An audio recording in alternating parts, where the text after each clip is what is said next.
The derelict station hung in the void like a forgotten monument, its hull scarred by centuries of micrometeor impacts. James checked his oxygen gauge. 40 minutes left. Not ideal, but salvagers didn't get rich playing it safe. Aliana, I'm going in. He transmitted to their ship, the Wanderer. Copy that. Keep your beacon active. This place gives me the creeps. Her voice crackled through the static, warm despite the cold professionalism of deep space protocol. James maneuvered through the gaping hole in the station's outer shell. His headlamp cut through the darkness, illuminating twisted metal and frozen atmosphere crystals that sparkled like diamond dust. Most salvagers would strip the obvious tech and leave, but James had a nose for the unusual. That's when he saw it, in a hangar bay that had somehow maintained its structural integrity. A ship waited, not human-made, that was immediately obvious. The craft was elegant, almost organic in its curves, built from a material that seemed to drink in his light rather than reflect it. Symbols he'd never seen before adorned its hull,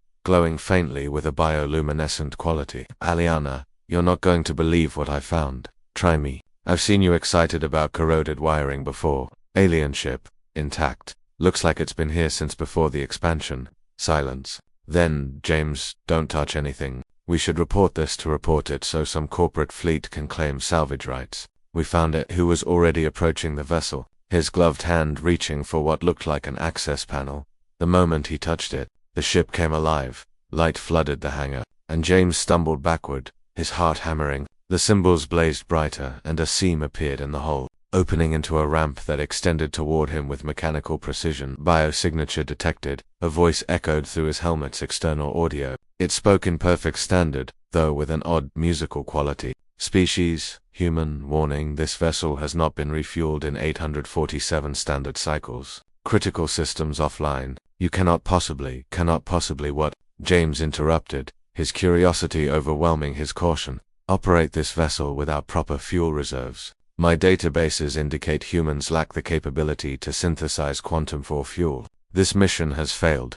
James smiled beneath his helmet. Humans had a reputation in the known galaxy: stubborn, adaptable, and annoyingly persistent. What's your designation? I am designate Keeper of Stars, Navigation and Tactical Intelligence for this Verithan scout vessel. You may call me Keeper. Well, Keeper, I'm James, and humans have a saying, never tell us something's impossible. He climbed the ramp, entering the ship. The interior was breathtaking: surfaces that shifted between solid and translucent, controls that seemed to respond to proximity rather than touch, and at the center, a pilot's seat that looked like it had been grown rather than built. Ali, I need you to hear this, James transmitted, switching to broadcast mode. James, what are you? Keeper's voice filled the channel. The human insists on attempting the impossible. My previous crew abandoned me when they could not acquire quantum-4 fuel. The Verithan Empire has fallen. I have been alone for too long. Aliana's voice softened. Keeper, what would you need? Hypothetically, quantum-4 is synthesized from exotic matter, specifically particles that exist in both positive and negative energy states simultaneously. The Verithan had facilities, equipment your species would require millennia to develop. James was already scanning the ship's database through the interface that had lit up near the pilot's seat. His eyes widened. Aliana, remember that anomaly we detected 3 sectors back? The one reading as both matter and antimatter. The quantum fluctuation zone, that's a death trap. Nothing survives. She paused. Oh no. James, you're not seriously considering Keeper? Could raw quantum fluctuations be refined into quantum-4? The AI was silent for exactly 3 seconds, an eternity for a machine consciousness. Theoretically, yes, but the process would require precision gravitational manipulation, real-time particle sorting, and a level of risk that no rational being would. Humans aren't always rational, Aliana cut in. James could hear the grin in her voice. Keeper, can your systems interface with our ship, your primitive vessel? Yes. Barely. What followed was 3 days of the most insane jury-rigging the sector had ever seen. Aliana piloted the Wanderer with Keeper's guidance, while James worked inside the alien vessel, connecting systems that were never meant to communicate. He used everything: superconducting cables stripped from the station, crystalline matrices from their cargo hold, and even his grandmother's lucky wrench that had traveled with him across the stars. Keeper provided the knowledge, but it was human ingenuity that made it work. Adapting, improvising, refusing to accept failure. On the 3rd day, they entered the quantum fluctuation zone. This is madness, Keeper stated, but there was something new in the AI's voice. Excitement, perhaps. Welcome to humanity, James replied, his hands dancing across controls he'd learned through trial, error, and sheer determination. The Wanderer deployed collector fields modified cargo nets, essentially while Keeper's ship activated gravitational lensing systems that bent space itself. Quantum particles danced in impossible patterns, and for 17 minutes, James and Aliana performed a ballet with the fundamental forces of the universe. When it was done, Keeper's fuel reserves read 34%.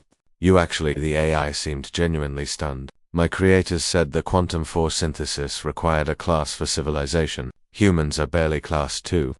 Classifications are just numbers, Aliana said, docking the Wanderer back with the station. We're humans. We don't wait for the universe to give us what we need. We take what's there and make it work. James collapsed in Keeper's pilot seat, exhausted but triumphant. So, Keeper, you've been alone a long time. How'd you like some company? The galaxy's a lot different than when you went to sleep. And humans, well, we're spreading out there. Could use a ship like you. A scout ship requires a crew. I have been without purpose for too long. Then consider yourself recruited, Aliana said, her image appearing on Keeper's display. Welcome to humanity's salvage fleet. Fair warning, we're loud, we're reckless, and we don't know when to quit. Perhaps, Keeper responded. And if an AI could smile, James would have sworn he heard it. That is exactly what this galaxy needs. The derelict station fell away as Keeper's engine silent for centuries roared back to life. A human, an AI from a fallen empire, and a salvager who refused to leave anyone behind, setting course for the unknown because that's what humans did. They found the impossible and made it possible. The end.